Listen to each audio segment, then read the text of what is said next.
gracias. Buenas noches a todos, señoras y señores. En principio, pues, a la doctora que me acompaña, no le di una partecita, pero dice fue titular de la Secretaría Técnica del Consejo Consultivo y titular de la Segunda Visitaduría General. Nada más es un comentario sobre la síntesis curricular.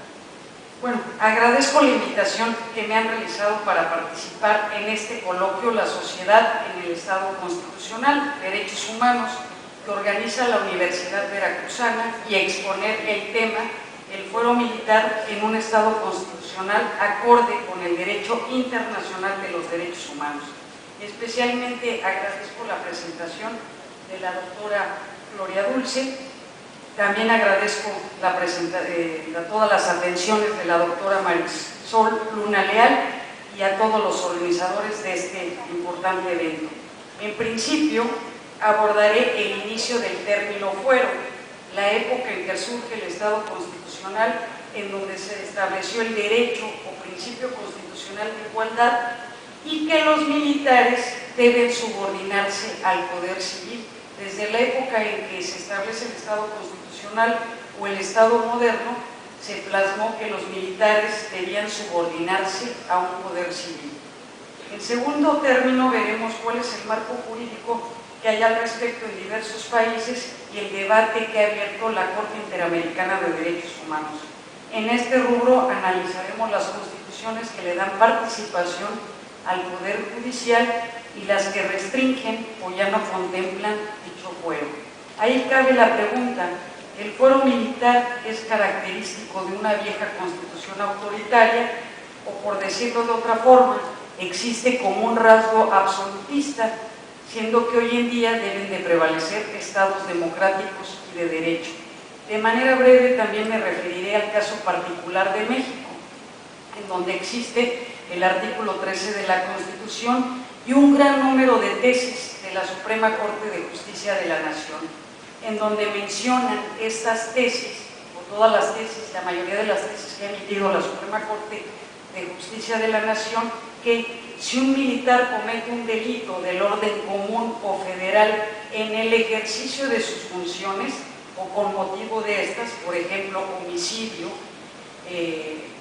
privación del derecho a la vida, violación o atentados a la integridad física o sexual, robo y daño en propiedad ajena, entre otros, dicen las tesis, o así lo dicen el mayor número de tesis de la Suprema Corte, que deben de ser juzgados por los tribunales militares. Para nuestra Suprema Corte, interpretarlo de otra manera equivale a suprimir el fuero de guerra, y que el fuero se estableció para que los militares sean juzgados siempre y cuando cometan un delito, mientras que sujetarlos a una autoridad civil sería contrario a la interpretación correcta del artículo constitucional citado. Así lo mencionó la Suprema Corte de Justicia en toda su jurisprudencia relativa al fuero militar o fuero de guerra.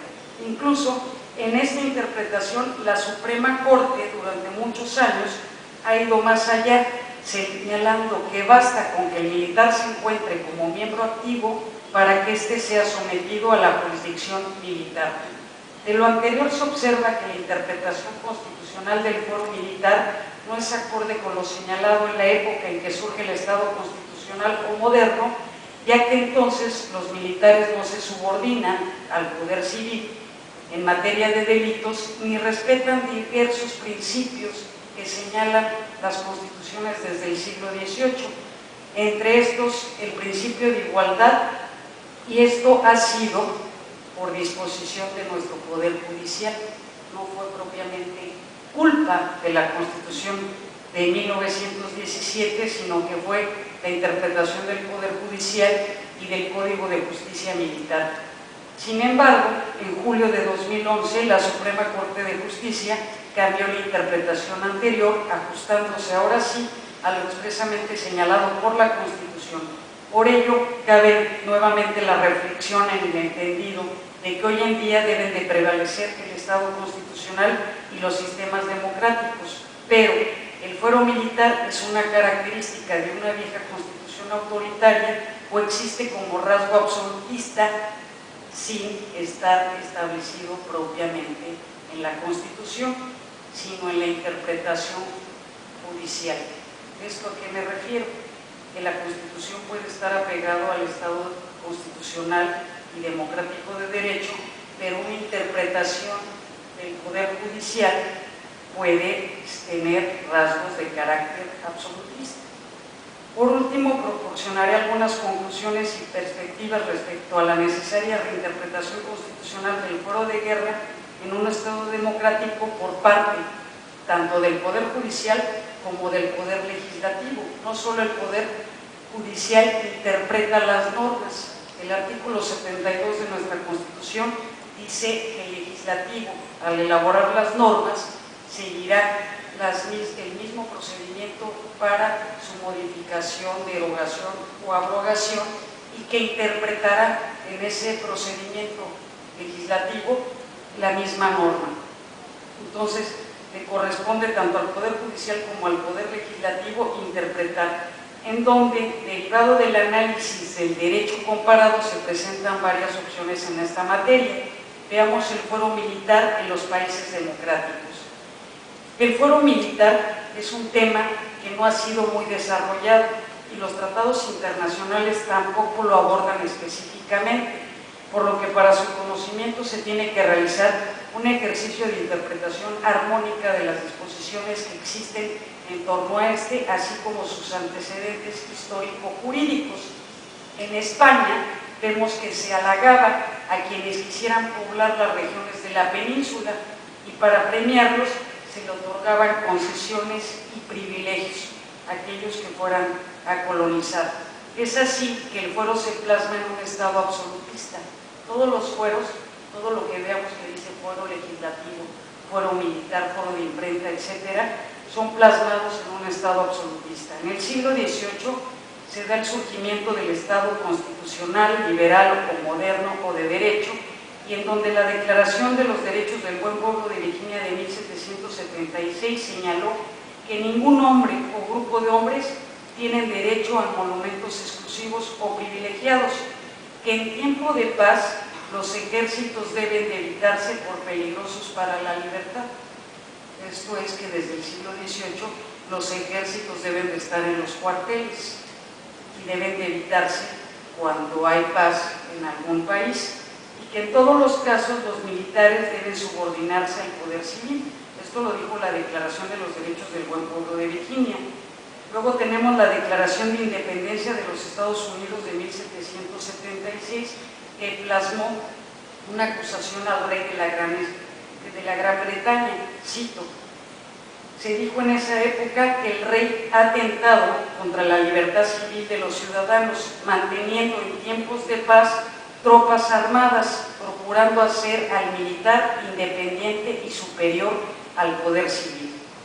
La Declaración Francesa de los Derechos del Hombre y del Ciudadano de 1789, como ustedes bien saben, consideró la igualdad ante la ley, que todos los ciudadanos son admisibles a todas las dignidades, puestos, empleos según su capacidad y sin otra distinción que la de sus virtudes y talentos.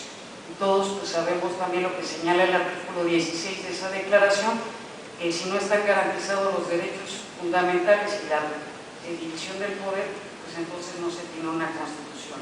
Así en el siglo XVIII se deja atrás el absolutismo y se sientan las bases del constitucionalismo moderno, del Estado constitucional, siendo una de sus características los principios constitucionales de igualdad, que es un principio constitucional. Otro principio constitucional que se plasma en el siglo XVIII, la división del poder, y el otro principio, que habría que hacerle más difusión, y la separación entre el poder civil y el poder militar, dando primacía al primero sobre el segundo. En esa época se consideró que los principios de la jurisdicción militar ya resultaban incompatibles con los postulados de igualdad. Por ello, en Francia se estableció solo la competencia de la jurisdicción militar en razón a la materia. Esto es que si había militares y tenían que ser juzgados, solo iba a ser por temas que tuviesen que ver con la disciplina militar y no por la comisión de delitos.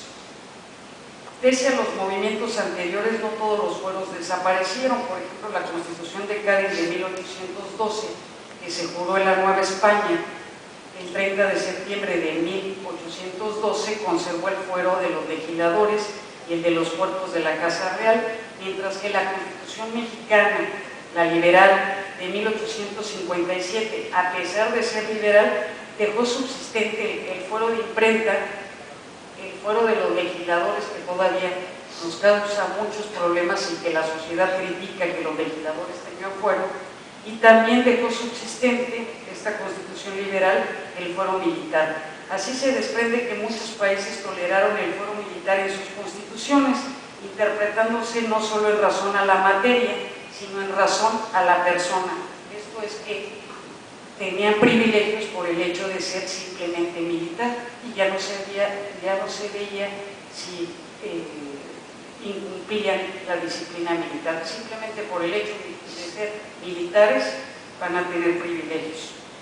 Por otra parte, desde el punto de vista histórico, las doctrinas jurídico-militares respecto del fuero se han clasificado en tres grupos de tendencias. Tenemos la francesa. La francesa se refiere, es la unificación del poder judicial con tendencia a la reducción de la esfera de competencia de la jurisdicción militar. Esto es, el poder judicial va a conocer incluso de actos de la disciplina militar. Es el poder civil quien los juzga, es el poder judicial. Luego tenemos la tendencia germana, que tiene una jurisdicción militar sin límite y tribunales propios y autónomos. Esto es, que los militares que tengan faltas respecto de la disciplina militar los juzgan los militares en Alemania, y si cometen delitos también los juzgan los propios militares. Luego tenemos la tendencia intermedia o italiana, que conserva la jurisdicción militar, pero restringiéndolo solo a la disciplina militar, esto es, a la materia y no por persona. En Italia, si cometen un delito los militares que no tenga que ver con la disciplina militar, son juzgados por el poder civil. Sin embargo, hoy existe una cuarta tendencia derivada de la lucha por los derechos humanos y que busca el constreñimiento del fuero a las materias estrictamente militares y no por la persona, en donde, por cierto, y es una crítica también al sistema interamericano de derechos humanos, muchas veces lo halagamos y decimos muy bien por la Comisión Interamericana de Derechos Humanos, muy bien por la Corte Interamericana de Derechos Humanos, pero en lo personal observé que no dieron un paso completo, sino que solo establecen en algunos países las recomendaciones que emiten en materia de fuero militar, establecen las resoluciones de la Corte Interamericana que el Estado se obligue a establecer como excepción algunos delitos que cometidos por los militares pueden ser conocidos por los tribunales ordinarios.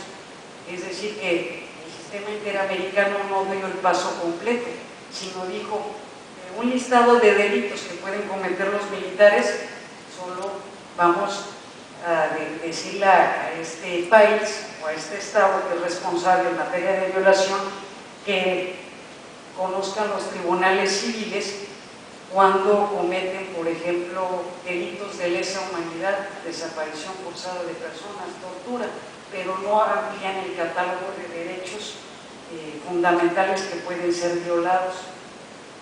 Lo anterior está estrechamente relacionado con la interpretación de las normas, lo cual significa indagar sobre el sentido, sus alcances y sus relaciones con otras normas. El principio fundamental en esta materia es el principio de supremacía de la Constitución, en donde ésta prevalece sobre cualquier ley o código y sanciona con nulidad aquella norma que viole una norma constitucional. Un argumento más a considerar en el Estado constitucional es el principio de la división del poder.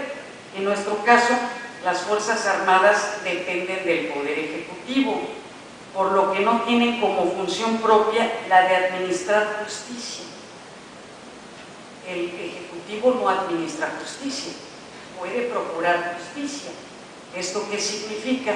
Que si los militares cometen delitos, podrán investigar sus propios casos, pero en la procuración de justicia. En materia de administración, le correspondería al Poder Judicial a través de los jueces. En todo caso, les digo que les correspondería, y lo tienen una Procuraduría de Justicia Militar que trabaja bastante bien, pero vamos a ver más adelante que los jueces militares no trabajan bastante bien porque no ha habido sentencias, pero los casos que han abierto de investigar violaciones a derechos humanos, la Procuraduría de Justicia Militar tiene un equipo y personal y son muy transparentes y son investigaciones muy metódicas que se sabe qué hizo cada militar y si violentaron o no derechos humanos. Pero la duda ya es con los jueces. Al no haber sentencias hay impunidad, entonces hay cantidad de averiguaciones previas, pero no hay sentencias. ¿Qué ha pasado recientemente en otros países? En general, en América Latina se mantuvo la idea de esperar primero la reforma a las leyes. Entonces, primero se espera que el Poder Legislativo legisle para eliminar el fuero militar por la persona, aunque también, como todos sabemos, es tarea del Poder Judicial vigilar la validez constitucional de las normas y además existe la exigencia internacional para que se modifique el derecho interno. Al respecto, en los procesos de transición a la democracia o transición jurídica, como el iniciado a nivel internacional durante finales de los años 70 y principios de los 80, se democratizan en primer lugar las instituciones más fáciles. Es más fácil reformar lo que no cuesta tanto trabajo. Y en último lugar, se reforman aquellas instituciones que presentan mayor dificultad para asumir los cambios. Por ejemplo, en España se realizó la democratización de las instituciones y al final se democratizó a las Fuerzas Armadas. Su constitución vigente de 1978 señala que la ley regulará el ejercicio de la jurisdicción militar en el ámbito estrictamente castrense y se prohíben los tribunales de sección. En la cúspide de la jurisdicción militar se instala el Tribunal Supremo. Esto es, como nuestra Suprema Corte de Justicia está a la cabeza de toda la jurisdicción militar y hay una sala de lo militar integrada por miembros civiles y por miembros del cuerpo jurídico militar, y la jurisprudencia constitucional ha puesto límites al legislador para atribuir a los órganos de la jurisdicción militar otros delitos que sean ajenos al ámbito castrense, es decir, que este país se ubica en la tendencia intermedia. En Francia, la justicia militar solo subsiste en tiempo de guerra y del juzgamiento de los delitos militares conoce la justicia civil. Entonces es totalmente una tendencia francesa, que por eso se le asignó ese nombre por Francia. Es decir, que todos los militares en Francia son juzgados por la justicia civil y solo en tiempo de guerra sí pueden juzgar los militares. Por ahí ya están comentando, ya están aplicando las tendencias, ¿no? Las tres tendencias y hay una cuarta tendencia. Luego tenemos la Ley Fundamental Alemana de 1949 que establece que habrá tribunales federales para las Fuerzas Armadas y que estos podrán ejercer jurisdicción sobre sus miembros, pero situándose estos tribunales, de todas formas, dentro del Poder Ejecutivo, abajo del Ministerio Federal de Justicia, es decir, que este país, igual que la tendencia germana, pero sí permite la existencia de tribunales penales militares. En casos de delitos hay tribunales militares, pero están sujetos también al Ministerio Federal de Justicia, que es bajo su competencia. Entonces tenemos tribunales militares que dependen, que si fuese el caso mexicano, en Alemania hay tribunales militares que dependen de la Secretaría de la Defensa Nacional. En Alemania hay tribunales militares que dependen del Ministerio Federal de Justicia. Luego tenemos la Constitución italiana, que dice que solo en tiempo de guerra tendrán jurisdicción, la italiana, mientras que en tiempo de paz su jurisdicción únicamente es para delitos militares, para la disciplina militar, y lo demás pasa a tribunales ordinarios. La Constitución chilena, para ahorrar tiempo, tiene una tendencia alemana.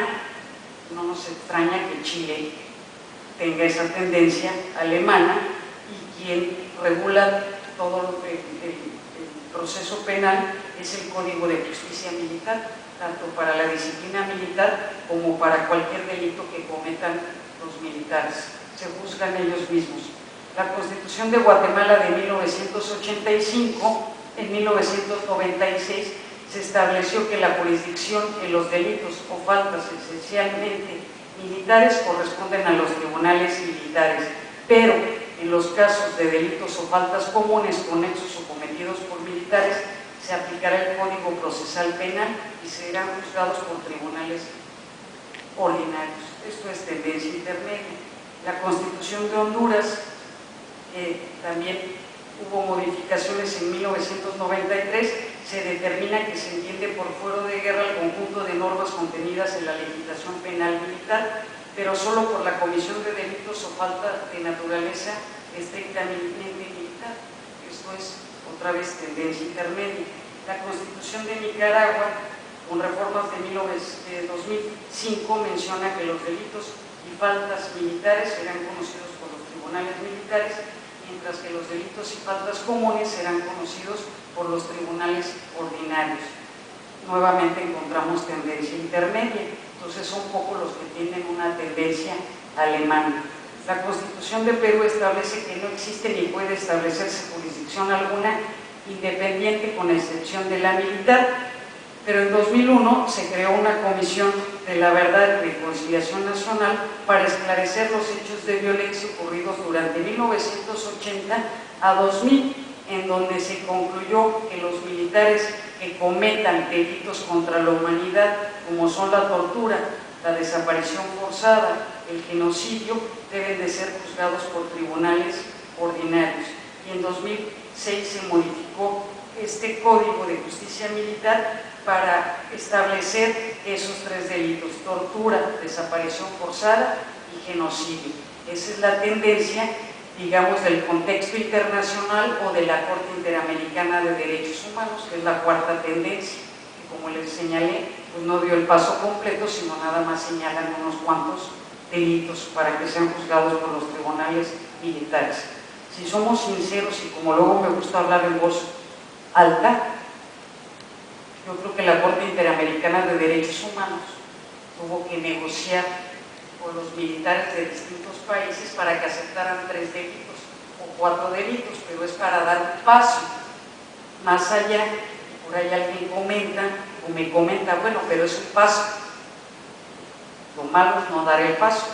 Entonces digamos que dieron 3 pasos estableciendo 3 delitos. Aquellos países que han establecido 4 delitos, 4 pasos, pero lo ideal es que desaparezca totalmente el fuero militar cuando se refiere a delitos que tengan que ver con los civiles. La Constitución de Colombia de 1991 tiene también tendencia la cuarta tendencia relativa a la Corte Interamericana de Derechos Humanos, en donde establecen en el Código Penal Militar que pueden ser juzgados por tribunales ordinarios los militares que cometan tortura, genocidio, desaparición forzada, de lesa humanidad o aquellos que atenten contra el derecho internacional humanitario entendidos en los términos definidos en convenios y tratados internacionales ratificados por Colombia. ¿Cuáles son las resoluciones de la Corte Interamericana de Derechos Humanos en esta materia? El fuero militar empezó a tener especial preocupación a partir de mediados de los años 90 respecto de América Latina, y esto se dio en la Comisión Interamericana de Derechos Humanos y en el Comité de Derechos Humanos, en donde se ha observado que varios derechos se ven afectados cuando los militares se juzgan a sí mismos o ellos mismos, cuando los militares que cometen delitos comunes son procesados y son juzgados por los militares. El hecho es que están en juego importantes derechos humanos, como son el derecho a la vida, a la libertad e integridad personal, y que el primer derecho afectado es el de igualdad, que está plasmado en el Pacto Internacional de Derechos Políticos, de Derechos Civiles y Políticos de 1966. Entonces, el primer derecho humano que se ve violentado o que los militares se juzguen a sí mismos es el de igualdad. por qué unas personas tienen que ser juzgadas por tribunales especiales y por qué otras tenemos que ser juzgadas por tribunales ordinarios. Así lo vio la Corte Interamericana de Derechos Humanos, que es el primer derecho violentado. El segundo derecho es el que tienen ambas partes, de acceder a un tribunal independiente e imparcial. Los militares se van con los suyos, entonces no es un tribunal independiente o imparcial. Se observa que a partir del análisis de la jurisprudencia contenciosa de la Corte Interamericana de Derechos Humanos desde 1997, agosto de 2010, reiteradamente ha establecido que la jurisdicción penal militar en los estados democráticos en tiempo de paz ha tendido a reducirse, incluso a desaparecer. De alguna forma, varios países de América Latina han pasado a una tendencia intermedia.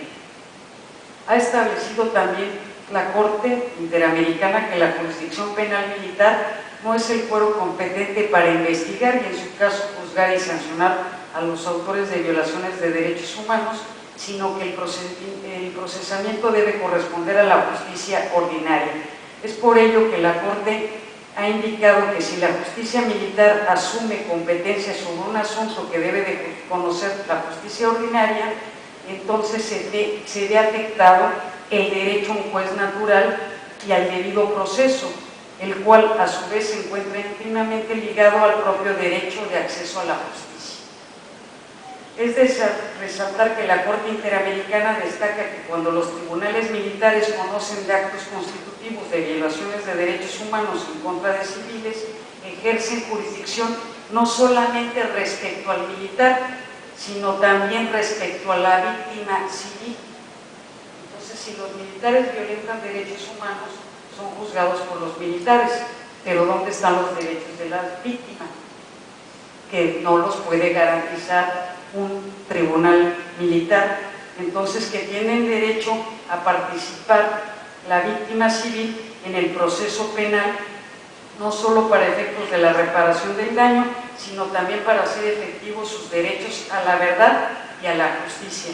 En tal sentido, las víctimas de violaciones a derechos humanos y sus familiares tienen derecho a que tales violaciones sean conocidas y resueltas por un tribunal competente de conformidad con el debido proceso y el acceso a la justicia.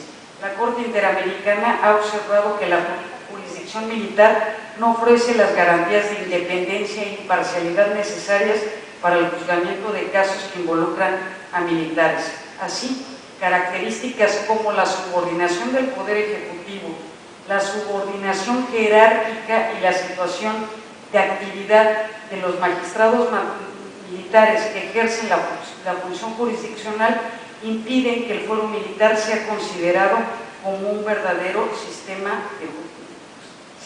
judicial. La Corte Interamericana estimó conveniente subrayar que el proceso penal es uno solo a través de diversas etapas, tanto la correspondiente a la primera instancia como las relativas a instancias ulteriores.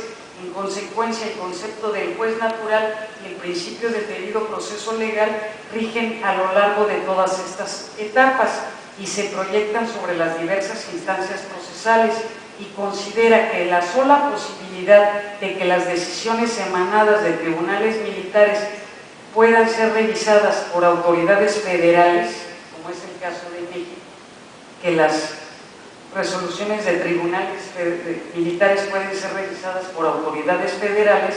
Para la Corte, esto no satisface el principio del juez natural, ya que desde la primera instancia el juez debe de ser el competente, debe de ser el mismo. La Corte Interamericana considera que si aparecen nuevos hechos o nuevas pruebas, incluso si ya hay sentencias y hay impunidad, incluso que se ha declarado que algo ya está juzgado, los países pueden abrir investigaciones para que no queden en la impunidad. A ese respecto, la Corte Interamericana considera que el artículo 25 de la Convención Americana constituye uno de los pilares básicos del propio Estado de Derecho en una sociedad democrática, el cual guarda relación con el artículo 8.1 de esa misma convención, que establece el derecho de toda persona a ser oída con las debidas garantías por un juez o un tribunal independiente o imparcial. Resalta que para la Corte Interamericana no solo la supresión o expedición de las normas en el derecho interno garantizan los derechos contenidos en la Convención Americana, sino que se requiere además el desarrollo de prácticas estatales conducentes a la observancia efectiva de tales derechos. En consecuencia, no puede aducirse que la existencia de una norma garantice por sí misma una aplicación adecuada. Es necesario que la aplicación de las normas o su interpretación se encuentren ajustadas al mismo fin que persigue. En algunas legislaciones ha avanzado mucho la tendencia restrictiva de la jurisdicción militar.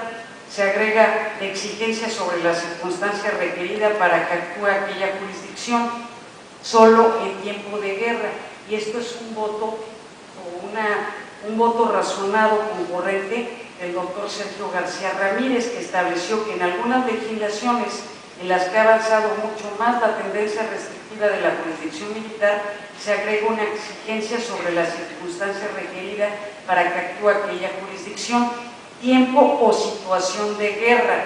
El hecho de que solo en esta circunstancia opere la justicia castrense refuerza el carácter funcional del derecho militar y la jurisdicción respectiva, y constituye un dato sobre su carácter eminentemente excepcional. El fuero militar también se le conoce como fuero de guerra. Por ese hecho, solo en situaciones de guerra pueden juzgarse los propios militares. Es una circunstancia excepcional y no general. Finalmente, la Corte Interamericana considera que las actividades de las fuerzas militares deben sujetarse rigurosamente a las normas del orden constitucional democrático y a los tratados internacionales de derechos humanos. Se debe de ser respetuoso de los derechos humanos y estar sujeto al control de las autoridades civiles, puesto que, dadas las condiciones de reserva bajo las que realizan las actividades de inteligencia, esto lo reconoce la Corte Interamericana, que las Fuerzas Armadas pueden realizar actividades de inteligencia, pero que por esas propias actividades pueden derivar hacia la comisión de violaciones de los derechos humanos y de ilícitos penales. Veamos rápidamente el caso particular de México, el artículo 13 de la Constitución y las tesis de la Suprema Corte de Justicia de la Nación. El Congreso Constituyente de 1916-1917, a pesar de que hubo escepticismo hacia el fuero militar, aprobó por 2/3 partes la existencia del fuero militar. En principio, ese artículo hace referencia al ejército, no hace referencia a las Fuerzas Armadas, por lo que debe de ser reformado. A partir de 1944 se vio que había deficiencias en el artículo 13 de la Constitución, pero lo que se hizo para suplir esas deficiencias fue establecer en el artículo 57 del Código de Justicia Militar por qué delitos sí podían conocer los tribunales militares, no así la Constitución. El artículo 13 dice que subsiste el fuero de guerra para los delitos y faltas contra la disciplina militar. Nos deja claro la Constitución que solo el militar que cometa faltas respecto de la disciplina militar puede ser juzgado por los tribunales militares. Luego nos dice: los tribunales militares en ningún caso y por ningún motivo pueden extender su jurisdicción a personas que no pertenezcan al ejército. Y luego nos dice: y cuando en un delito o falta del orden militar estuviese complicado un paisano, un civil, conocerá del caso la autoridad civil que corresponde. Es muy clarito el artículo 13. Es un artículo que es acorde al Estado constitucional y de derecho. Sin embargo, el artículo 57 del Código de Justicia Militar dice que los delitos y faltas contra la disciplina militar son los siguientes, los que se especifican en el libro segundo de ese código. Y luego dice: los delitos del orden común o federal, cuando en su comisión hayan concurrido cualquiera de las circunstancias que enseguida se expresan, que fuesen cometidos por militares en momentos de estar en servicio activo o con motivo de actos del mismo. Entonces la Constitución, el artículo 13, está pegado al Estado constitucional y democrático de derecho, pero el 57 dice que se juzgan por los propios tribunales militares cuando cometan delitos del orden común o del orden federal. Los delitos o de la disciplina militar son la sedición, la rebelión, la deserción, la insumisión, insubordinación, desobediencia, etc.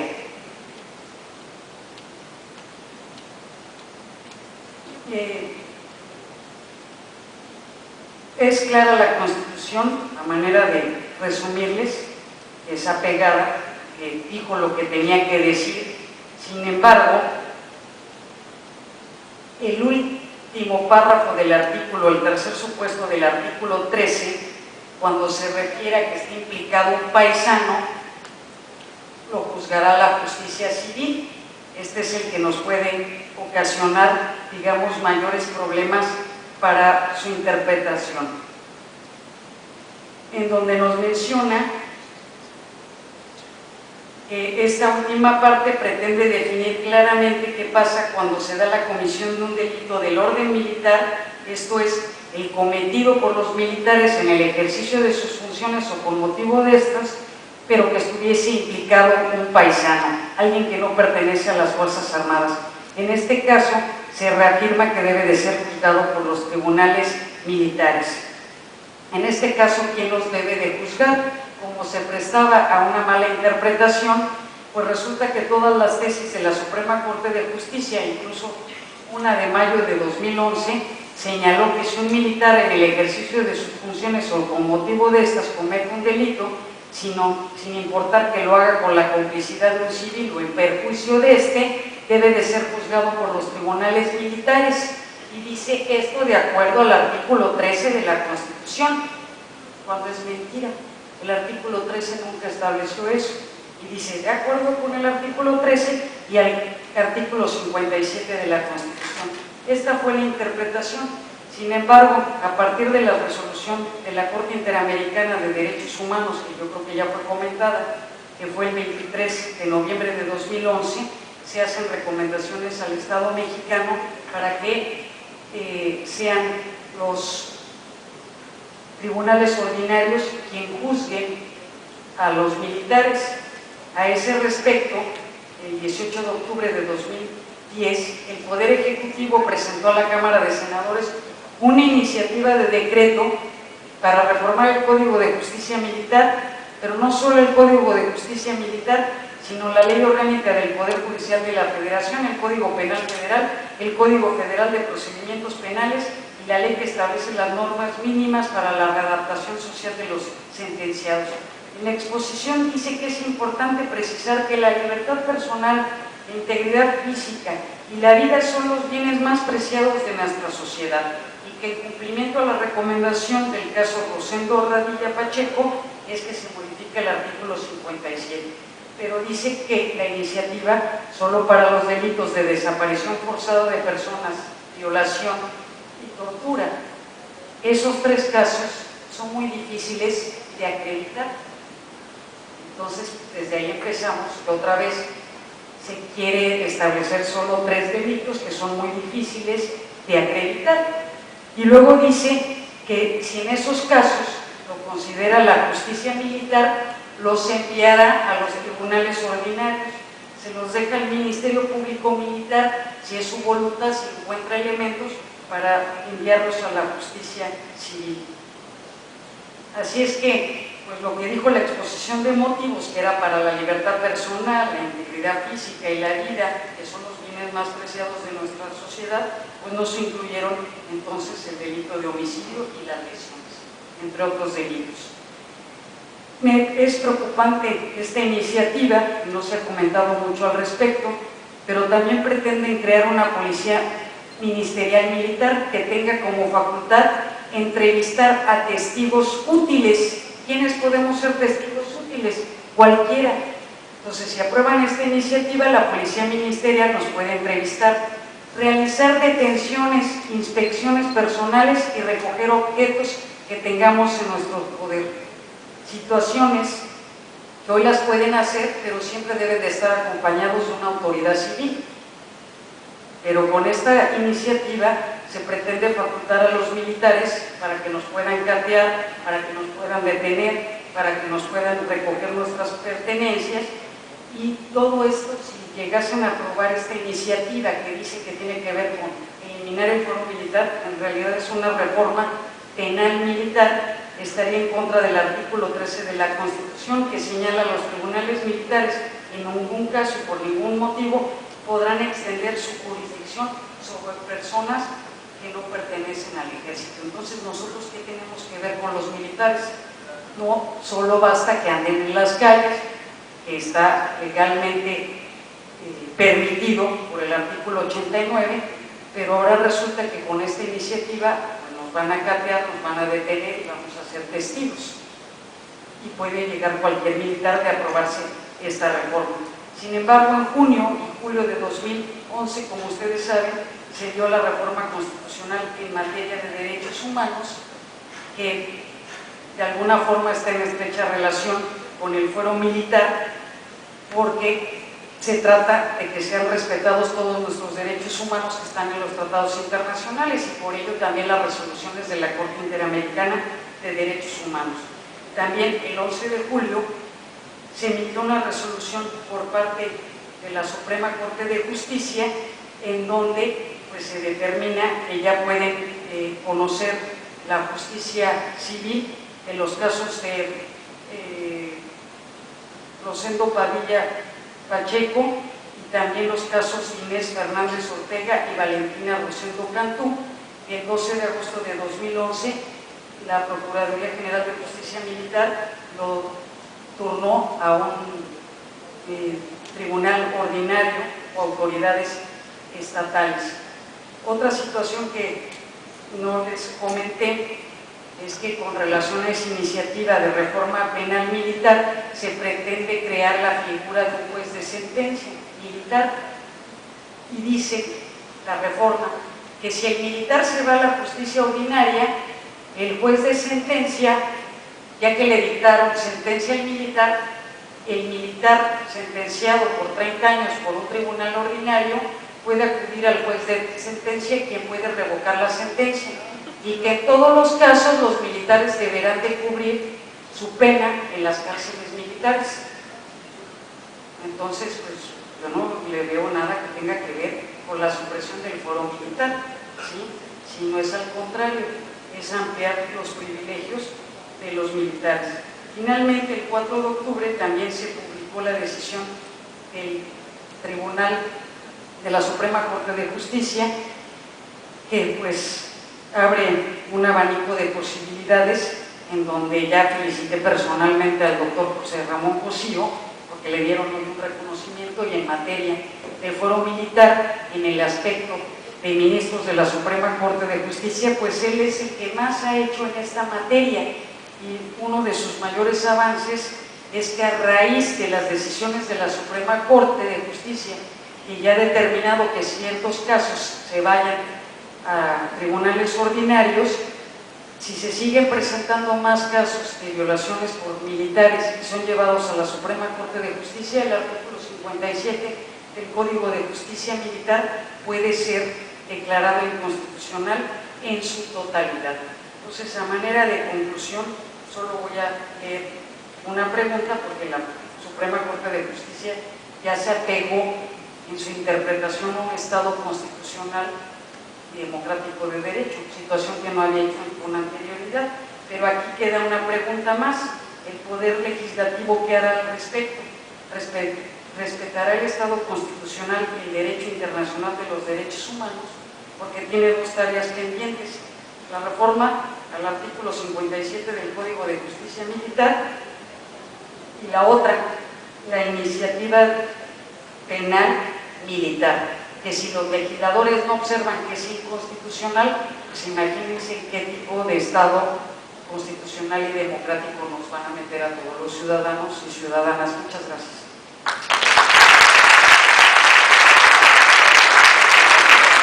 Muchísimas gracias a la doctora Cristina Pedrosa Gallardo. A continuación pasaremos a la sesión de preguntas y respuestas. Han sido muchas preguntas, hemos escuchado recibido algunas para proporcionárselas a la doctora y posteriormente, mediante la persona que le corresponda, repetir estas preguntas al correo de la doctora, que con mucho gusto las contestará. Gracias.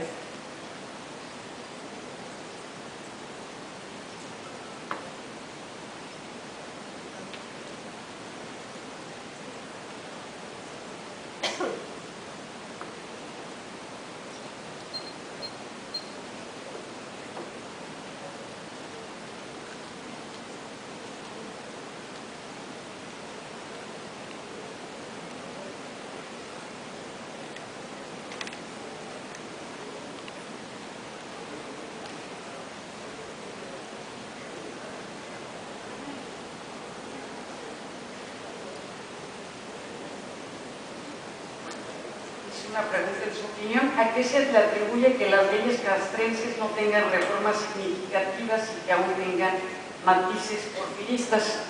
Alguien del público dijo matices porfiristas y quería saludar muy cordialmente, aunque ya la saludé, a la doctora María del Refugio González, que es muy amiga mía, además a quien admiro mucho y es una persona historiadora y constitucionalista y también apasionada de este tema, del tema del absolutismo y de los estados constitucionales.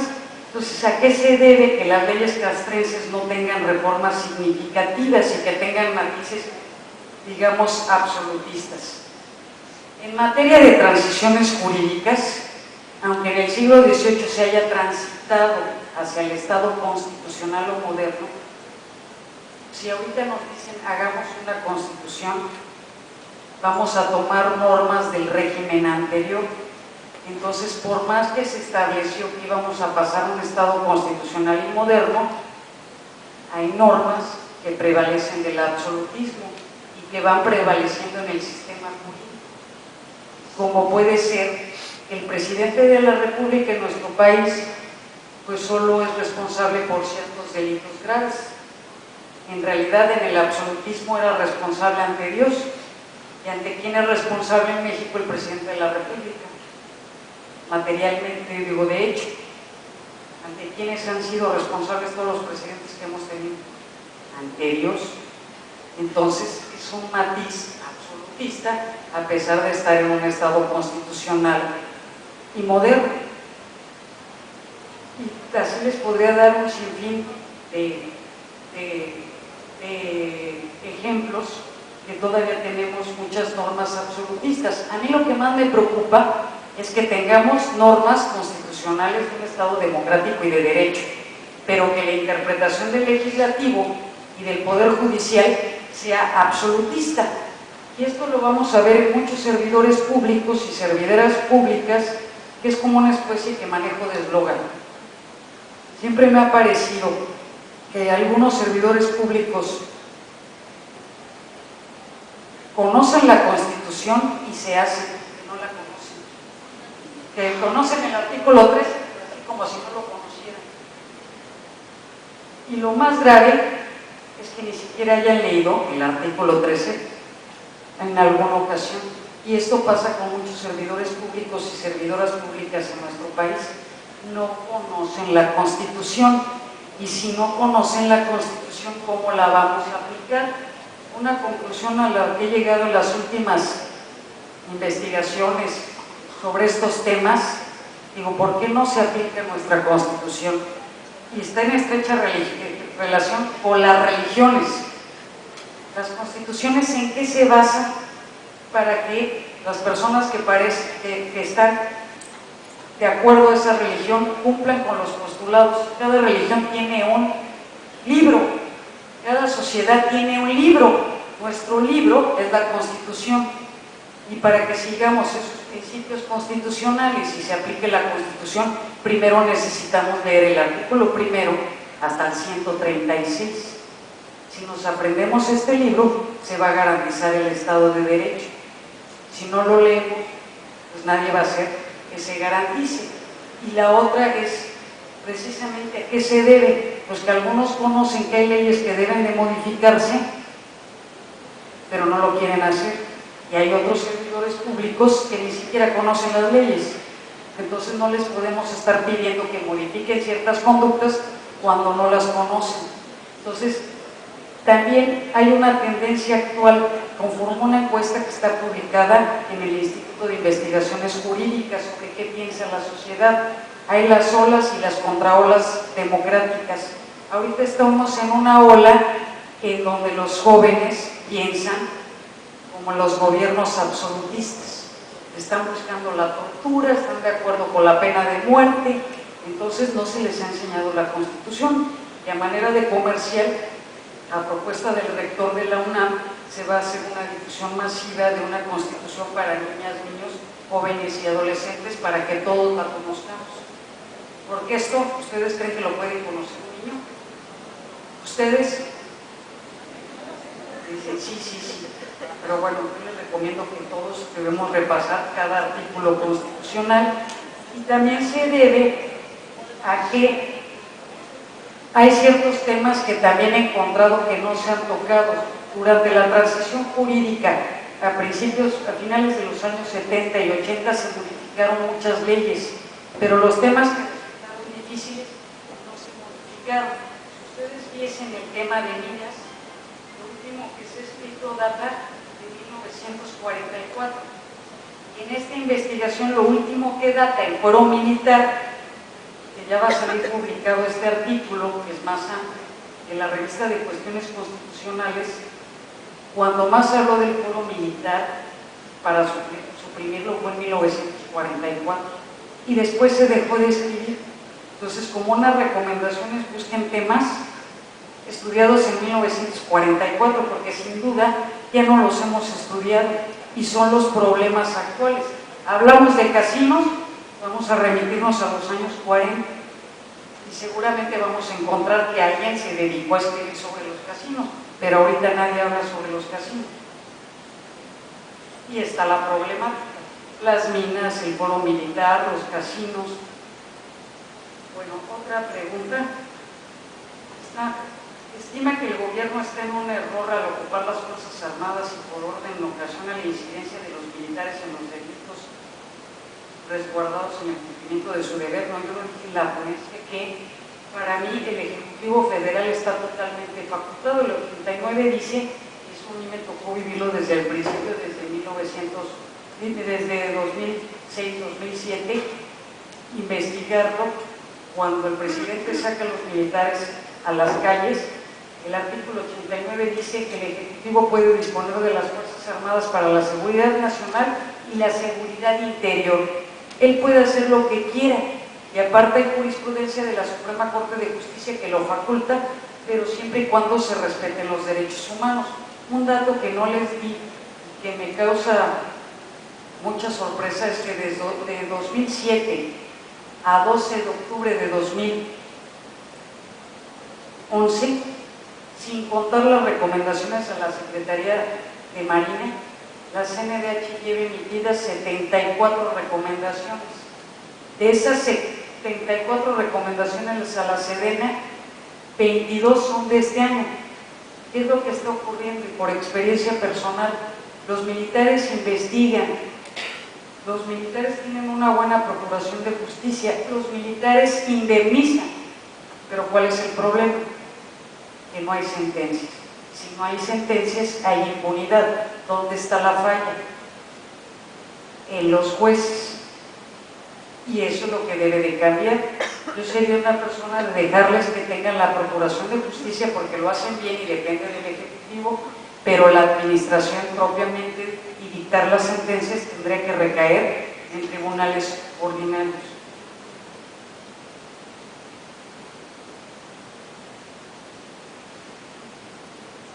El fuero militar, por los delitos que cometan, sean o no del fuero común, causarían o desestabilizarían el régimen militar. Bueno, quitar el fuero militar causaría una desestabilización al régimen militar. Aquí les puedo comentar y no les puedo decir la persona, pero alguien, cuando yo le comenté que era necesario que conociera el Ministerio Público del fuero común y también tribunales ordinarios, me comentó: no, doctora, y es de las Fuerzas Armadas, no, doctora, nosotros no somos cualquier vieja chismosa para estar en los ministerios públicos. Y así es la forma de pensar, y lo respeto a muchos militares porque digamos que en mi época aceptaron siempre las recomendaciones, pero la CNDH ya no tiene facultades para ver qué pasa con lo jurisdiccional, pero todo lo demás son unas investigaciones muy bien hechas por la CNDH y por los propios militares, pero donde se pierde ya es con los jueces. Con los jueces ya no hay sentencias, pero así es la mentalidad de los militares. Entonces, por un lado, y no solo en México, ya lo vimos que a la Corte Interamericana también le causó ruido, dijo: pongan 3, 4 delitos, ¿no? Pero den un paso. Entonces el compromiso de México es poner 3 o 4 delitos, y ya con eso se da por satisfecha la Corte Interamericana, con que en cierta forma ya se abrió el paso para que conozcan tribunales ordinarios. Pero para mí es más importante que está haciendo el trabajo que está haciendo el ministro José Ramón Cosío, en el sentido que va hacia la inconstitucionalidad del artículo 57 de la Constitución, ya estaba desapareciendo aquí, el Código de Justicia Militar. ¿Y cuál es la finalidad de un consejo conformado por civiles, cuando en el fuero militar solo resuelven ellos? ¿Cuál consejo? ¿Cuál es la finalidad de un consejo? Un consejo. Esto a mí también me gusta el modelo español, que estén presentes tanto abogados digamos de tribunales ordinarios o jueces ordinarios, como también jueces militares. ¿Por qué? Para conocer las conductas de la propia disciplina militar. La propia disciplina militar, una falta de la disciplina militar puede ser violatoria de derechos humanos. ¿Y quién se va a dar cuenta? Pues un civil también. Entonces puede estar integrado por personas civiles y por personas militares. Una pregunta.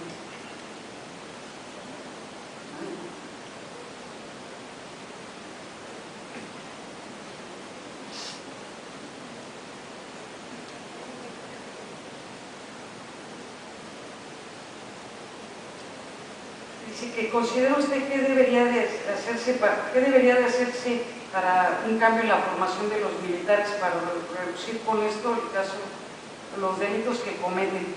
Por experiencia personal, uno tiene que estar buscando dónde está la falla.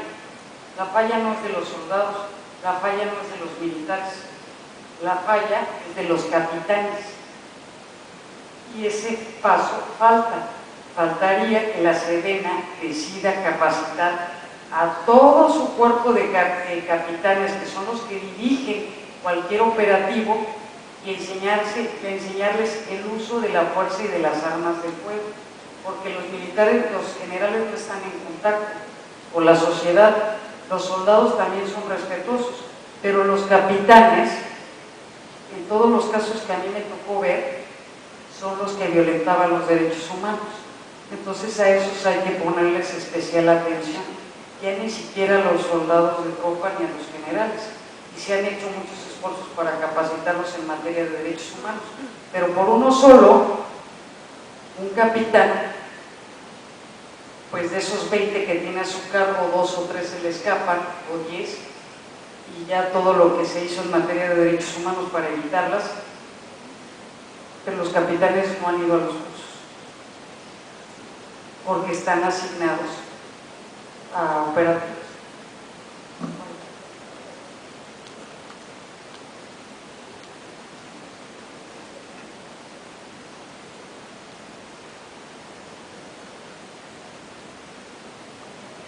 Aquí hay una pregunta que se ve que está al tanto de las noticias, que dice que el comandante supremo de las Fuerzas Armadas, Felipe Calderón, debe de ser procesado por el delito de desaparición forzada y tortura cometido por los elementos de las Fuerzas Armadas, porque son delitos de lesa humanidad.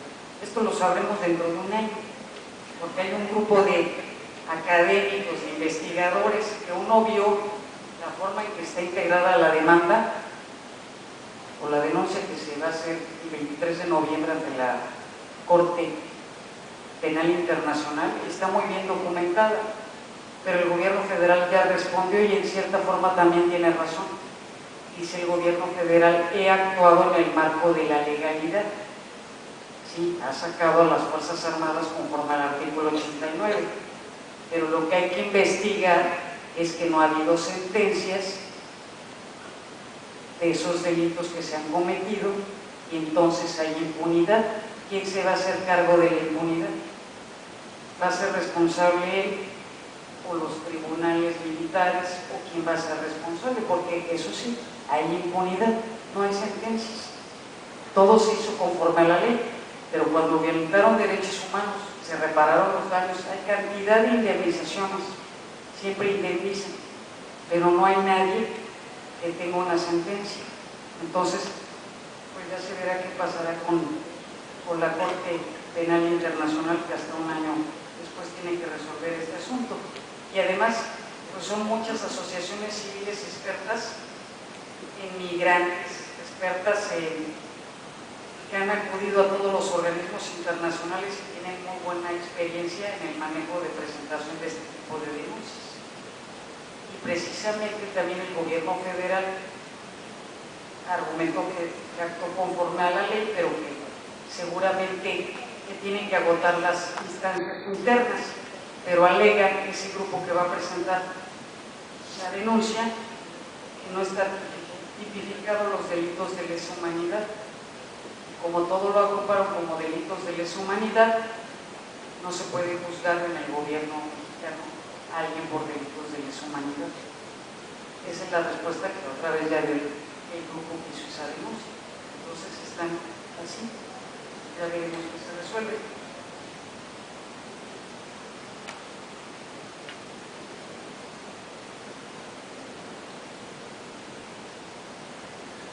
¿Cómo es el Foro Militar para el Estado Vaticano y para la ONU? Bueno, para la ONU, la opinión que ha tenido la ONU en esta materia, el Foro Militar, ha sido siempre que se elimine. A la ONU no le gusta el tema del Foro Militar y siempre que hay avances para suprimirlo, está totalmente de acuerdo. Y el Estado Vaticano no ha dicho nada. Como muchos otros luego no dicen nada, ¿no? Hay gente que luego no dice nada, pero bueno, la ONU ha dicho mucho y el Estado Vaticano no ha dicho nada.